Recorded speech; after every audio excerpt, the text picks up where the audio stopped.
Seja bem-vindo ao novo espaço que a TV Univap abre a você, jovem, adulto, idoso, criança, não importa a idade, para discutirmos assuntos muitas vezes censurados ou que são tabus, ou que você simplesmente tem vergonha ou não sabe com quem conversar ou com quem falar sobre esse assunto. Aqui a gente vai falar sobre tudo, tudinho, sem medo de ser feliz. Em todo o programa a gente tem aqui a participação de uma plateia maravilhosa. E claro, para poder esclarecer as nossas dúvidas e nos ajudar a entender um pouquinho sobre o assunto de hoje, temos aqui a nossa convidada, a doutora, psicóloga comportamental, Letícia Oliveira. Prazer, viu, doutora? Prazer. Que bom você ter vindo, aceito o nosso convite. Nós vamos falar sobre bullying. Você pode Isso. começar dizendo pra gente o que é bullying? O bullying é uma palavra importada da língua inglesa que significa, né, nessa tradução, intimidar. Então, significa, caracteriza qualquer tipo de agressão física ou moral e aí, intencional que tenha o sentido de intimidar a outra pessoa. Então, pode ser individual, pode ser coletivo. Quando a pessoa se sente intimidada com um apelido, com algum tipo de agressão, a gente caracteriza esse ato como bullying. Entendi. E onde que é mais comum que aconteça o bullying? O bullying, na verdade, ele é bem comum nas escolas, né, onde a criançada coloca apelido, né, onde os grupos se dividem. Me dá a sensação que fica muito mais caracterizado no universo mais infantil do que no universo adulto, onde a gente tem que ser mais político, onde as pessoas tendem a se respeitar um pouco mais do que no universo infantil. E digamos assim, o bullying hoje em dia está sendo muito falado, né, gente? Todo mundo ouve falar do bullying. O que é? É uma coisa que já existia há muito tempo e hoje o nome parece que virou moda, Sim. né? Ou se você chamar uma pessoa, que nem ela usa óculos, ela é quatro olhos e tal, isso já é bullying. Como que A é? partir do momento que a pessoa se sentir lesada, ofendida, se sentir excluída, né, por essa característica, a gente considera como bullying. Já existia, sim, né, o bullying, e hoje ele foi só nomeado. Então, o ato de bullying já é um ato muito antigo, e hoje ele foi nomeado e caracterizado como, né, algo errado, algo que traz uma consequência. Entendi. E o bullying, qual que é a diferença de bullying de moral ou pode partir para agressão também? O bullying moral, o bullying verbal é esse, né, de apelidos, quatro olhos, rolha de poço, né, para quem é, né, acima do peso, mais gordinho. E aí o físico já bater, dar tapa. Então, assim, os dois tipos são bem ruins, né? A gente não pode dizer que tem uma pior diferença, só que caracteriza quando a pessoa se sente lesada pelo ato, né? Então, quando a pessoa faz parte da brincadeira, ela não liga ou não se importa pro apelido, tá ali, também chama outra pessoa de outro apelido, então a gente não tá vendo algum tipo de consequência para a pessoa ou exclusão. Entendi. E nas escolas, que você falou que é mais comum acontecer, Sim. né? Geralmente é mesmo. Quando acontece bullying, geralmente a vítima, né? A pessoa que sofre, ela não conta, ela não fala nada pra ninguém e tal. Como que a gente identifica essa pessoa? Como que a gente vai saber que ela tá passando por isso? Tem como saber? Tem. A gente pode ver assim, a pessoa não querer ir pra escola, não querer frequentar a escola, ficar muito excluída. E tem que ser um olhar muito da própria escola e dos pais, né? A criança não quer mais ir para a escola, ela fica mal, ela fica mais quieta, ela fica no canto dela. Então a gente começa a ver algumas consequências que a gente, né, pode observar que está tendo algum tipo de comportamento fora do padrão. Viu só, mães aí, olha, tá vendo? Percebeu o filho aí. Aconteceu um fato com meu irmão, né? O mais próximo que eu tenho foi ele. Ele queria muito fazer inglês, Minha mãe pôs ele numa certa escola de inglês. E o professor brincou com ele, né? Falou assim, nossa, não sabe nem português, vai saber falar inglês, que burrice. Sabe, brincou, ele se sentiu mal, entendeu? E com isso, o que aconteceu? Minha mãe começou a brigar com ele, falando, por que você não quer ir pra aula? Imagina, tô lá pagando, por que você não vai? Né? Então, a mãe, o pai, alguém tem que prestar atenção, ver o que tá acontecendo com o filho, né? Mas por aí, E é importante, né? assim, que não vem só de pessoas da mesma idade ou de crianças. Como você disse, pode vir mesmo de professor, de uma pessoa adulta, né? E a criança ou adolescente se sentir humilhado. Então, é importante falar, né? Muitas pessoas não falam, na verdade, porque a pessoa que sofre bullying, na maior parte das vezes, não é a pessoa que se tem um contato social legal, é a pessoa mais tímida, mais retraída, e aí ela já tem uma dificuldade e ela tem um receio de falar e sair pior ainda a situação, então ela prefere se calar. Então, o que é indicado é procure sim, fale, converse, esclareça para essa situação ser modificada. Então, olha só, aqui a gente está para isso, para conversar sobre todos os assuntos. Então, se você tem vergonha, não sabe como falar sobre o assunto, é só conversar aqui com a gente, tá? A gente vai para o intervalo e volta já já, não sai daí.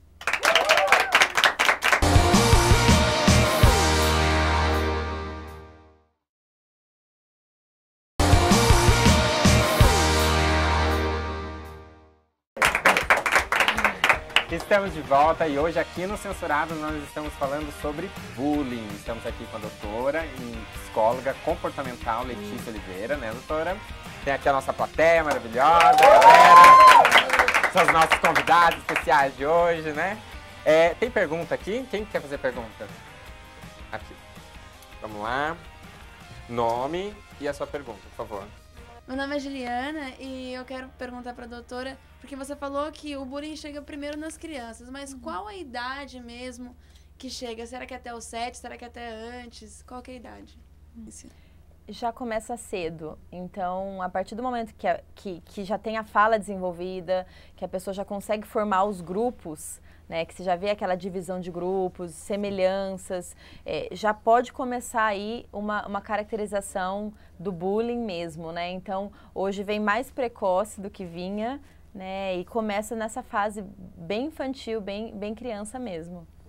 Certo. E também, doutora, a gente andou pesquisando e a gente descobriu que na Austrália, na Austrália tem muitos casos de suicídio até, né? Que teve até um caso de um menino que com 17 anos mais ou menos, já adolescente e tal, ele assumiu que era gay lá e tal, e ele não aguentou a pressão, não aguentou a agressão na escola, não aguentou todo aquele assédio e ele acabou se suicidando, né? E aqui no Brasil também está começando a ter alguns casos assim, né? O que pode se fazer? Entendeu? O que a gente pode fazer? Tem que começar a partir dos professores, dos pais, da sociedade? Como que funciona? Eu acredito que tem que haver uma ajuda de todas as pessoas. Tem que todo mundo trabalhar junto para evitar esse tipo de ato. Porque traz, de fato, essas consequências. Então, como consequência do bullying, a gente pode ver uma baixa autoestima, insegurança, uma dificuldade social. A pessoa não consegue mais se relacionar socialmente, e aí pode chegar até a caso de suicídio ou de homicídio. Então, a pessoa entrar num cinema e assassinar, ou a pessoa voltar à escola, como a gente teve o caso, sofreu bullying, volta para a escola e assassina as pessoas que estão na sala de aula. Então, são consequências trágicas, mas comuns para quem sofreu o bullying. Entendi. Tem mais uma pergunta? Tem. Meu nome é Gabriel e eu queria saber como que a sociedade pode intervir nos casos de bullying para reverter a situação, para que não chegue a causar homicídios, essas coisas. Que tem que haver uma ajuda de todos. Então, os pais precisam perceber modificações sutis no comportamento da criança ou do adolescente, porque acompanhar de perto, por que não está indo para a escola, como que é o grupo de amigos, como que funciona essa estrutura escolar. Já a escola precisa ter uma percepção mais aguçada, né? Caso a escola descobrir que alguém está passando por isso, tem porque está até um projeto de lei dizendo que para penalizar, né, a pessoa que faz o bullying, o autor do bullying, mas eu vejo que assim, vai acabar, a gente vai mexer na consequência, mas não na causa. Então eu acredito que a gente pode prevenir, né, e penalizar como uma opção e não como a única solução. Entendi. Tá aí a dica, hein, pessoal? Olha só. Agora a gente vai assistir um depoimento de pessoas reais, de histórias reais sobre bullying. Vamos ver?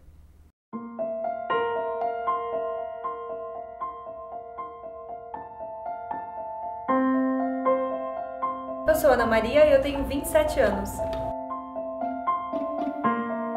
Eu sofri bullying durante toda a minha adolescência, principalmente pela minha altura e pela minha magreza na época. Então, eram apelidos, eram chacotas, eles reuniam todos os alunos que ou eram muito magros ou eles eram um pouco acima do peso, e na escola tinha uma árvore que caía uma sementinha, e essa sementinha o pessoal da limpeza jogava dentro de um balde e aquilo apodrecia. e eles obrigavam a gente a comer aquilo, ou comia aquilo, ou eles batiam na gente, mas tudo isso eles determinavam quem era feio, quem era magro, quem era gordo, e assim, era onde a gente, por 3 anos a gente passou por isso. Eles batiam mesmo, assim, de murro, de levar soco em inglês pra escola, de esmurrar. Eles aprenderam na época que se pegasse uma toalha molhada e batesse na gente dentro do vestiário, a gente não ia ficar marcado. Então foram 3 anos de agressão mesmo. Eles batiam, a gente chegava machucado em casa, que foi onde eu fui obrigada a contar para os meus pais o que estava acontecendo. Não tinha como eu me vingar, porque eram várias pessoas, né? Na última vez, eu apanhei com a mangueira de incêndio que ficava na escola. Eles acertaram a mangueira em mim, que foi onde a minha mãe descobriu. Mas o que aconteceu a partir daquele momento? Tudo foi resolvido, mas eu comecei a praticar o bullying nas pessoas, porque eu queria me vingar de alguma forma por todos os anos, por tudo aquilo que tinham feito comigo, eu queria fazer com as outras pessoas também, mas nunca relacionado à agressividade. Mas também teve quando minha mãe descobriu que eu estava fazendo isso, que aí foi onde ela me corrigiu severamente, e foi onde a vida me ensinou também que não é assim que a gente supera aquilo que já aconteceu com a gente. Bullying não é brincadeira. Viu só, gente? Até pessoas que a gente nem imagina, às vezes a pessoa que está do seu lado, dentro da sua casa, a gente nem pode imaginar que sofreu bullying. Tá aí o exemplo. É verdade, doutora? Que nem tem um caso dessas meninas que estão aí, a Ana Maria, modelo, tal. Nunca quer passar pela minha cabeça, que ela sofreu bullying e tal. Acontece, né? Que nem você estava dando exemplo dos gordinhos, dos magrinhos. As muito magras, né? Magras. Aquelas características mais estereotipadas. Muito magro, a perna fina, óculos, aparelho. Então, tudo que sai um pouco da normalidade já pode ser, né, causa de bullying. Também, né? O que pode ser normal, gente? Né? É ser magrinho, ser gordinho? O que é normal? Dentro de um grupo de gordinho, o magrinho pode ser o que sofre bullying, né? Verdade. E dentro de um grupo de magrinhos é o gordinho. É o gordinho. Né? Então a gente vê mais uma característica entre o grupo e o que sai diferente do grupo. Olha, gente, cuidado, hein? Todo patinho feio pode se transformar em um cisne lindo, maravilhoso, bem-sucedido, você não sabe, não é verdade? Tem mais uma pergunta aí? Bom, meu nome é Alex. Eu queria saber quais são as motivações dos praticantes de bullying. O que eles ganham com isso? Tá certo. A gente vê muita característica na personalidade da pessoa que faz o bullying, uma tendência a uma fobia social, né, um comportamento antissocial. Ela não tem empatia pela outra pessoa, então ela não consegue se colocar muito no papel da outra pessoa. Quando a gente sente aquela dor, aquela pena, não é o que ela sente, e ela quer sempre se destacar, ela quer estar sempre em exposição, as pessoas admirando ela. Isso é importante. Ela quer ser o centro das Ela é o centro das atenções, com a graça, com a piada, e ela não sente empatia pela outra pessoa que ela está, né, fazendo o bullying. Então a gente vê, talvez, muito provavelmente, um exemplo familiar, né, de alguém que faça isso com ela, perto dela, uma violência verbal, física. São pessoas com mais tendência a repetir esse comportamento na escola. Então em casa também acontece muito. Né? Os pais tratarem dessa forma, os pais criticarem, humilharem. Você não vale nada. Isso, né? Você é um burro. E a pessoa repete, aprende e pode acabar repetindo isso na vida dela. Olha só, tá vendo, pais? Prestem atenção aí, hein, meus filhos. Gente, tá acabando o programa, espero que vocês tenham gostado. Doutora, você quer deixar algum contato, por favor? Eu vou deixar o meu site, o telefone do meu consultório. É www.leticiadeoliveira.com.br. Legal. E o telefone é 12 3018 7434. Tá vendo, pessoal? Então, se vocês quiserem tirar mais dúvidas, né, ou fazer um atendimento, quiser conhecer a doutora de perto, tá aí os contatos dela, tá certo? Obrigado ao pessoal aqui que veio participar. Obrigada a todos vocês. Espero que vocês aí de casa tenham gostado do nosso programa. Muito bom, né? E olha, lembre-se, nenhum de nós pode mudar o passado, mas todos nós podemos mudar o futuro. Bullying não é brincadeira. Espero que vocês tenham gostado. Até o próximo. Tchau, tchau. Tchau, vamos lá.